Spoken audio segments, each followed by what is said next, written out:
Hey guys, this is Malobi and you are listening to the Pan-African Traders Podcast. On this podcast, we're going to be speaking with experts in trade across the value chain, on the continent and also across the diaspora. This podcast is also sponsored by Kadan Kadan. Kadan Kadan is a new groupage app that allows you to share space within a shipping container so that you can save costs when it comes to your logistics and transportation. Visit kadankadan.com to learn more or visit the Instagram page Kadan Kadan Official. Good morning, good afternoon, good evening, everyone. This is Malobi from the Pan-African Traders Podcast. And today I am speaking with Rose, and we're going to get to know a bit about Rose, her company, what she does. And Rose is actually our first guest from Tanzania. This is exciting. I'm really interested to see what's going on over there and what kind of interesting businesses you guys have got going on. So welcome to the podcast, Rose. I guess the first thing is just to get to know you a little bit. Can you tell us, a bit about yourself? What's your business? What do you do? Maybe what part of Tanzania you live in? That would be quite interesting as well. Hi Malobi, good to meet you. My name is Rose Chimilila. I'm from Tanzania and I'm a master's student and a graduate in Bachelor of Marketing and Public Relations. I'm also an entrepreneur engaged in various industries including agriculture, construction, logistics and transport, just to mention the few. And today we'll be focusing more on the journey of me as an agriculture entrepreneur, where I'm the founder and director of Timmy Fresh Produce. So a bit of who we are. Timmy Fresh Produce started in 2021. So that's where it all began, in the journey of me being involved in the agriculture sector or in the agriculture supply chain. And Timmy Fresh Produce is based in value additioning and distribution of raw and fresh produce, including fruits, vegetables, cereals, and spices. Fantastic. That's really interesting. So you mentioned that you're actually doing a master's right now whilst doing your business. How is that, sort of balancing the two? Well, it is simple because for me, I'm doing my master's online. So basically, whenever I can have exams, that's where I'm supposed to be there physically. But the rest is like doing it online, which made it easier for me to be able to move. And I think that's the best thing I could ever get so far, because even me studying the finance and investment is because of my business. And I've seen other small businesses who are having hard time accessing finance or getting investment from all these funds or banks or any other financial institution. So I just wanted to get like to the top of it as well. So I'm just exploring as well the finance market, and probably I'll open one day maybe my own capital markets or investment firm, so that I'll be able to support small businesses, because I know the struggle. I am there actually. So yeah. Well, I like that. Very ambitious. Starting your own, firm of that magnitude. So that would be quite interesting. And I like also that your mind is also on helping other people that are maybe going to come into the same space as yourself, because it's about giving back. Once you understand the challenges and passing it on, if other entrepreneurs have that kind of spirit, definitely it's gonna help future entrepreneurs in Tanzania and around the continent. Sorry. So that's really beautiful. Did you work before you started this business, or were you studying? What were you doing before you decided to get into this agribusiness or value addition? Okay. I was working. I was employed. So I was working. I was employed by the German chamber. So I was working with the private sector, the German companies, but I was residing in Tanzania, and that's how I started. And I made an interest to do agriculture, because while I was employed, I started farming, like privately in a very small area, and I grew myself into it. I said, maybe why not now, after my work is done here, venture totally in agriculture. So last year, I decided to put myself into it. And as you can see, I started like as a farmer. So I saw like all these programs which we get into because we buy, like we sell it at the farm. And there's not much of a value addition which is being done because it's been taken to the local market, and once it's reached the local market, not everything is like in the same condition like the way it's been packed at the farm. So basically I said I want to do value addition and do the distribution, because in order for these small vendors to be able to sell more as well, they need to have something which is more valuable. And that's something which is very important for us. And given the fact that agriculture value chain is too big, like the supply chain as well is too big, it involves a lot of prayers. For me, I started to say I'll do primary processing, which is like basically doing the sorting, grading once we source the products from the farmers. So basically, I'm just doing that. And I say another thing is like having direct contact with the farmers. So I'm trying to cut down more of more people in the chain. So basically, it's be like the farmers, me, and the market, and that's easier because as well to reduce some costs in terms of buying and in terms of selling as well, because there'll be no extra payment which needs to be done. So that's how it is so far. And like for the farmers, we do have some of the farmers who are already certified with the International Global Gap. So that's why we are saying like we are ready for export, because we have farmers already being identified and being already have been partnered with, and we know like they have this certificate for international, which is being recognized, and the organic as well. So that is very important given the fact like the international market values as well so much about making sure all these products are organic, and if it's a conventional products are well looked at, and they follow the same procedures and standard, which is more international wise rather than just local. Yeah. That's interesting, and I wanted to give a bit of context to our listeners. What specific products are you actually focused on right now? Okay. So we have fruits. For the fruits, we have avocado, Cavendish banana. We have pineapples, watermelon, and mangoes. And for the vegetables, we have Irish potatoes, we have fresh beans, carrots. Those are the ones we are dealing with more now, as well as the onions. And we do have cashew nuts as well. That's like for the nuts. And we do cereals. So those are like the things which we do. For the cereals, we do kidney beans more and maize. Like for the maize, is more exported to regional, the East Africa regional, but the kidney beans goes even outside of Tanzania or across outside of East Africa. And we have the soya beans as well. So those are the products which more like the top of our focus. And we have requests because, as I said, we are working with farmers. So sometimes they receive requests from farmers like who have their products in store or they're about to harvest.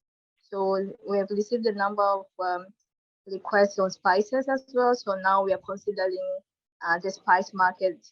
So we are still exploring how we can get into them and get the market for them. Okay, and you mentioned you are going into value addition. So which of those particular products do you actually add value to, and what exactly do you mean, by value addition? What are you doing exactly? Okay, for value adding for us, like I said, we do primary processing, and the primary processing is more of like grading, sorting, and packaging. So we pack them according to the quantity needed or according to the specialization, because we always like have to make sure like this is good for export, this is good for internal market, and this maybe cannot be good for any market. So we have to find a way to just either make it as a waste, and maybe if it can be recycled. Like for example, in avocado, what we do the sorting, grading, and packaging.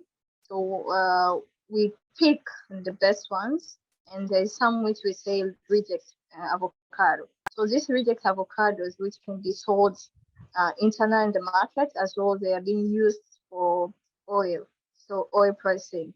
So basically, you see there's a byproduct in it, but we don't do the byproduct. We don't do oil pricing. So basically, for us, our procedure ends when we do the packaging and the distributions of that produce is as being put a sticker on it, but and being in a box. But that's it for us so far because we are not yet to do the secondary processing. Yeah, that makes sense. And a lot of people don't understand that this is quite an important part of the value chain, actually, that grading and sorting and packaging. And, it's actually value addition as well. So that's, something to look into. You also said something that I took note of, that you're looking to kind of cut out a lot of the middlemen in the value chain. And this is a challenge that exists in many different African countries, where there's a lot of different middlemen or women in the value chain, and it kind of ends up making the product a bit more expensive or causes certain other issues. But my question to you is that, if you cut out, say, the middle person, then who's going to be doing their jobs? Because I'll just give the example in Nigeria. Some middle people would go to individual farmers and pick up their produce and then aggregate it and put it in some sort of aggregation center, whether it be a warehouse or a market or somewhere in particular. So are you saying that you're planning to do that job as well? So why we want to cut them out? Because for us, we'll be taking part with it. So we'll be working direct with the farmers, and basically the whole process of the farmers, like this, the middle people, what you do is like they usually only come and pick up the product. They don't do anything else. So basically, it's just like the farmer does the work, and you need to hire people for that. As a farmer, because I have experience on that, I had people to do the harvesting for me. So basically, there's people who can do the harvest for that.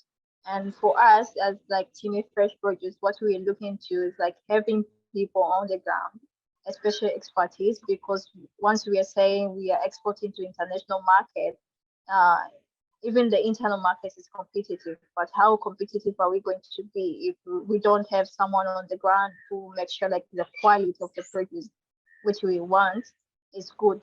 Because that's one of the things which we are looking to, and we are also trying to make sure like we have traceability. Later on, that is like one of the projects we want to have, like to be able to trace the food back to the farm where it's being collected.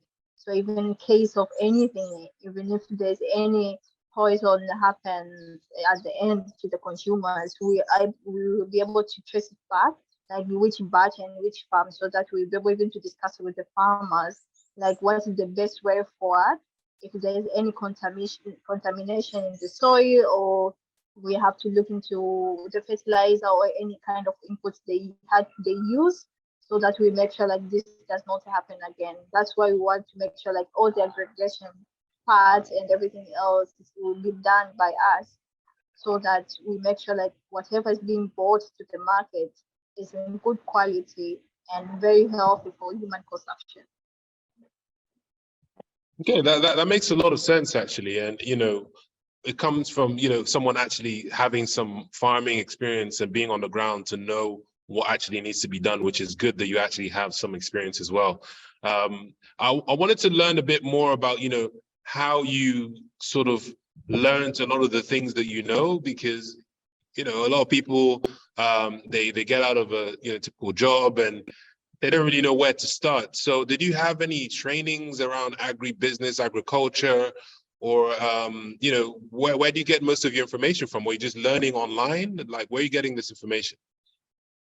Well, if I say learning online, that means to be it's easier, but in reality, on the ground, things are very different. So basically, I started with farming because I love food and I love to eat something which is good. So it made me be more interested and curious to know like where does this coming from. And basically, whenever even I receive orders from my clients, usually I go to the ground as well. So I work with farmer directly. I ask the questions to their farm managers, to even the farm workers. So basically, I just don't end up like staying in an office or just waiting for my produce to be ready so that I can just bring a truck, load it, and go to do the grading and sorting. No. So basically, I usually go in the ground and I ask questions. Like I want to know maybe Irish potato. So I know like I can typically say this potato is nice for only doing fries. This one is like it can be used in variety like you can do like mashed potatoes, you can do fries, you can do crepes, all this stuff. So basically that's how it is, and I went to the ground and I see how the process works because I like to be involved, I like to get involved in everything because that's the way to learn and to understand like what are the issues, like what are the problems people are facing, and not just wait for the cargo to come over. That's why we say we want to be able to have our people on the ground to know exactly what's going on because that's give us like a privilege to work with farmers to learn. Even if there's any issue, like if there's any shortage of something, we'll be able like as a company to later on to know okay, if the market demands 10,000 tons and we know from the information we get from the farmers like they can only produce maybe 5,000 tons, that means we have to make our market ready in a way that we are able to deliver, but not to that capacity which is needed. So be on the ground, that's where I got all this knowledge, and I always keep on going back to the ground and ask the questions. And like it's really good because um people are like very collaborative here, so they don't mind sharing information even though like maybe I'm interested to learn something new, like especially for the spices, like we're getting requests. So I said okay, in order for me to be able to get this into the market, I have to be able to learn all these kind of spices, like how it's been grown and the harvested, the capacity, and what's like kind of inputs being used, and the how they store it. So basically, something which is like I'm still getting more information about it, even though like now I know like I have some capacity. If I say from 0 to 10, I can say maybe 7. So like I can explain some spices like how they've been growing and everything else. So that's how it is. I go to the ground and I learn from the actual people, not from the internet, because what says in the internet can be you can be seeing all these good things, but in reality it's not.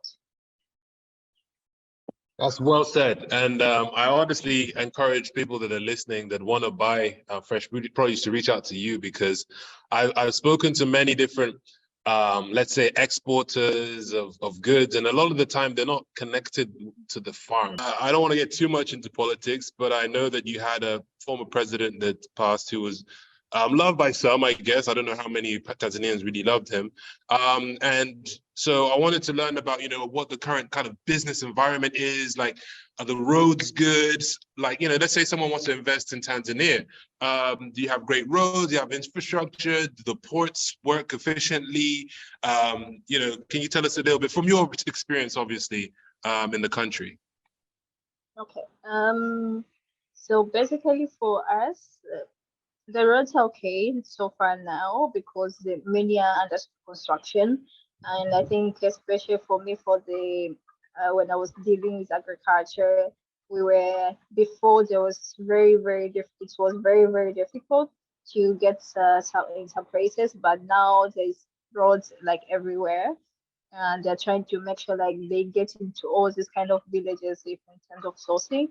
And the business environment is good so far and very welcoming because the government has been very open to it, and they are still welcoming investors to come to invest in Tanzania. There's a lot of opportunities, I can say, in different industry, given the fact like for me, when I was working with the German chamber, I had an opportunity to do a lot of market researches for different sectors, and I saw like, for example, let me say, in the supply chain of agriculture, we need packages. So basically, for packaging industry in Tanzania, still I can say it's lagging behind, and we need something like that. Like we need investors who can invest in the packaging materials, which can be good, reliable, but affordable as well. Because in order for us to be able to compete more and to be seen outside as well, something like that's needed. So basically, there's a lot of infrastructure and there's a lot which is there's ongoing projects which have been done by the government, and yeah, that's something which I think is good. In terms of the port, um, it's there like they're good in handling cargos. Actually, now from the last report I read, the cargo handling has increased, which is good because we basically use Dar es Salaam port as well. We use the Mombasa port, which is Kenyan port, but it's EAC, so it's not that bad anyway. And both of them, they're good. So for that port, it's one of the biggest ports in Tanzania. And I think now there's be a project coming over. I'm yet to confirm because not announced yet. They'll be building another port which might be bigger than the Dar es Salaam port. We hope for that.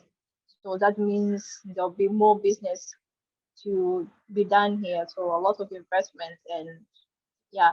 And let's say, for example, Dar es Salaam is one of the growing cities in Tanzania, which makes it very, very business oriented. It's business oriented, but it will be more business oriented because of the growing number, which we're expecting to be one of the mega cities in Africa. So basically, you can see there's a lot of opportunities here. Yeah, because coming investors still coming. So anyone, if is having any doubts, maybe they can just come over and see all this stuff, because I think it's good to be able to hear from others as well to get their opinion. But from my side of in the way I look at it, it's a very now the environment is very calm and very opening, and we actually look for investors like to come and invest, because I think that makes it easier in order to be recognized, to be seen like Tanzania to be on the map as well. We need even investors to come over and invest. So once they produce something, say, yeah, this is coming from Tanzania, say, oh, okay, so there's a Tanzania somewhere in this world. So something which is good.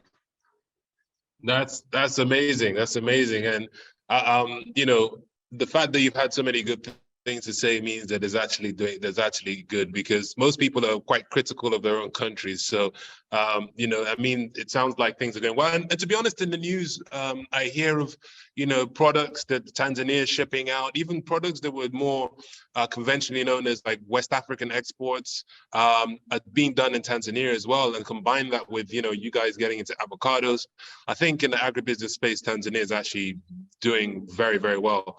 And so before I get onto the challenges, because it's also important to know some of those as well, I wanted to briefly talk about the EAC. I know that you guys have a community, and I'm assuming it means that there's less barriers to trade and freedom of movement. And, you know, is it what it says on paper?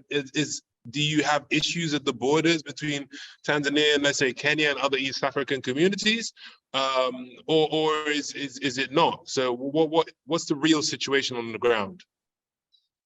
Well, if was to say in terms of business wise, if you don't have the permits, you see, it's a community. It's not one country, so that means that every country has regulation, and there's an agreement to all these bilateral trade or bilateral relation or community relations.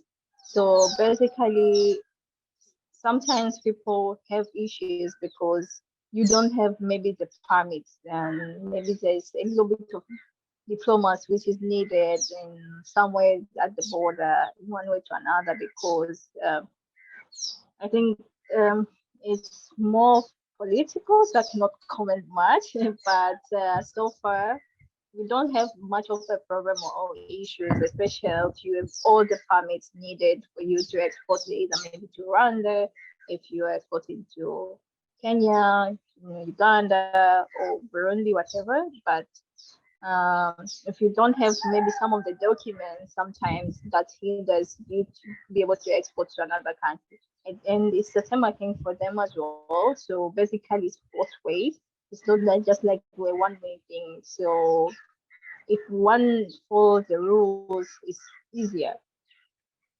And if you don't follow the rules, that means it will be a bit difficult for you. However, if there's any problems in the trade relations between two countries, is something which is more beyond us.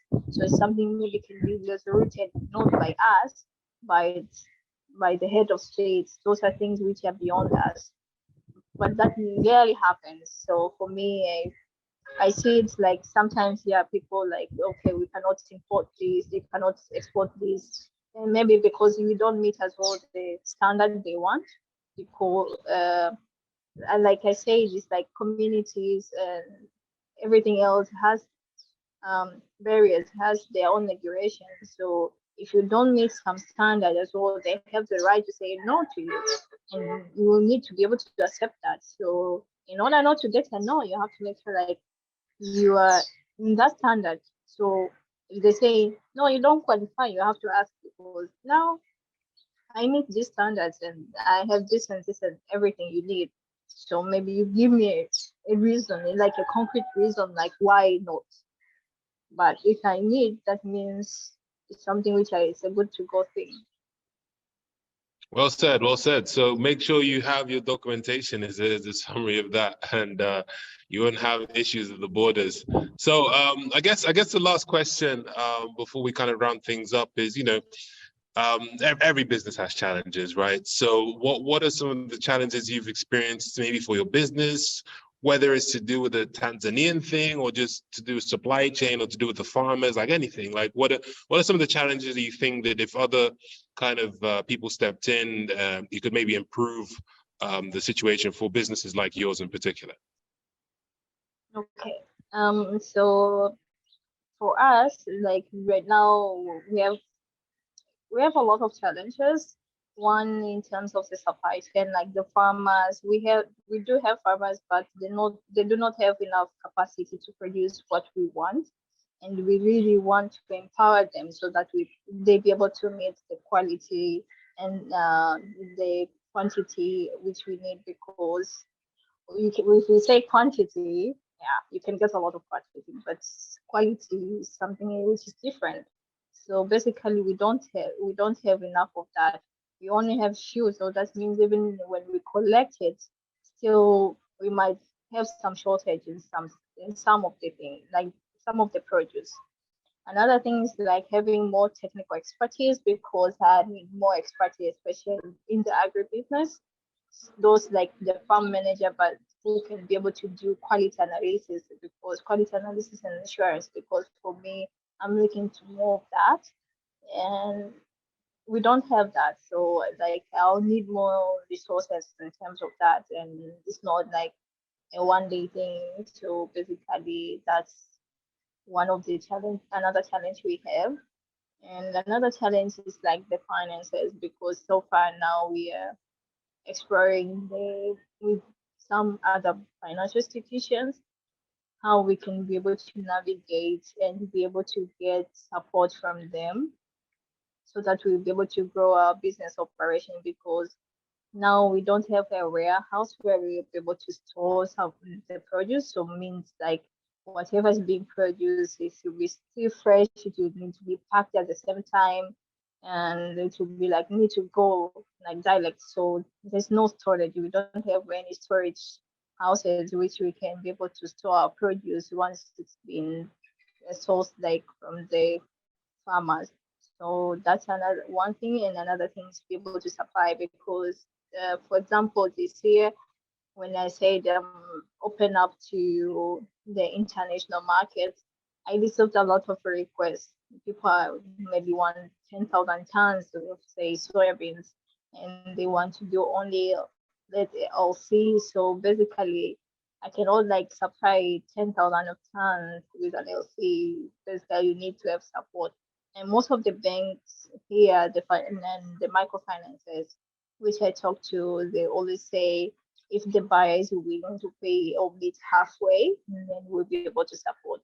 So basically, sometimes you find like not be able to supply, say, you tell the client, I won't be able to supply you because of the term of the condition you still want, because we can negotiate. At the end of the day, we find ourselves like we don't have enough capacity to be able to finance everything. So basically, the only clients right now we are working with those who will be able to pay cash because we do extra house. So if they can pay cash on the extra house, or if they can pay advance payment before that, so that we make sure when we prepare, we know like these people need this and they're committed to 1, 2, 3, and the rest we agreed upon. Maybe it's already free on board, or if it's a CIF, but whatever it is, we always look into kind of terms which will be more favorable as well to us because we want to, we really, really want to grow, and we just have such a kind of challenges. So basically, sometimes some requests, whenever they come, I just read them and say, okay, this I won't be able to do it because I don't have the capacity, the financial muscle to do it. So I had to like let it go and say, yeah, maybe you find someone else. But for us, we won't be able to do that, even though we know like we have the capacity to collect and prepare everything. So Yeah. those are like our top challenges which we are trying to like solve in one way to another, and as well like make it like to meet more partners, like to try to create a business which is a win-win business for us, like to partner with international companies who are willing actually to work with young companies like mine, because basically sometimes companies will say they just don't want to work with a young company. They want someone who is more experienced. But some you can say you can have someone who is more experienced but might not have the capacity. And I might be say it's a young company, but we have the experience, we have the knowledge, we have the network of people, like from both ways, from logistics to the like to the sourcing. I like what you were saying, you were quite transparent with it when it came to, the expertise, quality control, access to finance. These are things that are not just Tanzanian issues, these are things that are African in general. So I think, but I know some startups that are trying to solve those problems, providing invoice discounting and similar stuff to startups. So that's something that hopefully I can maybe introduce you to once these companies are launched. But with that being said, that was a very, very good podcast. Thank you so much. Please, can you share your socials, how people can reach out to you, if you have a website, any way people will reach out to you, that would be great.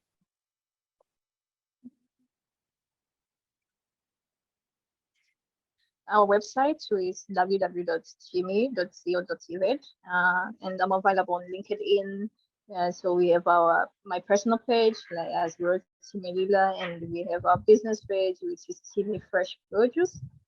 And we do have an Instagram account, which is Jimmy Fresh _ CFP, the same as Facebook, which is Jimmy Fresh _ CFP. So basically, they can find me there. Or the other way around, if you just Google Rose Chibilila, you'll be able to get as much as information about me, not only about Jimmy Fresh, about all other things, activities which I'm doing as well. Amazing. Thank you so much. This has been very enlightening, and I'm very happy to have had you as our first East African guest. And yeah, I really wish you the best of luck with your company. And when it comes to that access to finance, I will reach out to you when a solution comes across my desk. But yeah, have a lovely day. It was nice speaking to you, Rose, and hopefully we'll get in touch again soon. Sure. Thank you, Malobi. It was nice speaking to you. Okay. Bye. Bye. Thank you very much for listening to this episode. We hope you enjoyed it and took away as much information as possible. Our second sponsor for this episode is Afriverse. Afriverse is an e-learning marketplace for those in the diaspora and on the continent to share knowledge between each other. Whether you're looking to gain a new skill or to find out ways that you can make money online, particularly on the African continent, Afriverse is the website for you. Visit afriverse.co, that's afriverse.co to learn more. Right now, we are running a 10% promo off the How to Export from Nigeria course. If you're looking to find out how to become a professional exporter from A to Z, visit afriverse.co, find the How to Export from Nigeria course, and type in PT10 on the checkout to get 10% off this amazing course. Please visit afriverse.co or check out our Instagram at afriverse.co to learn more.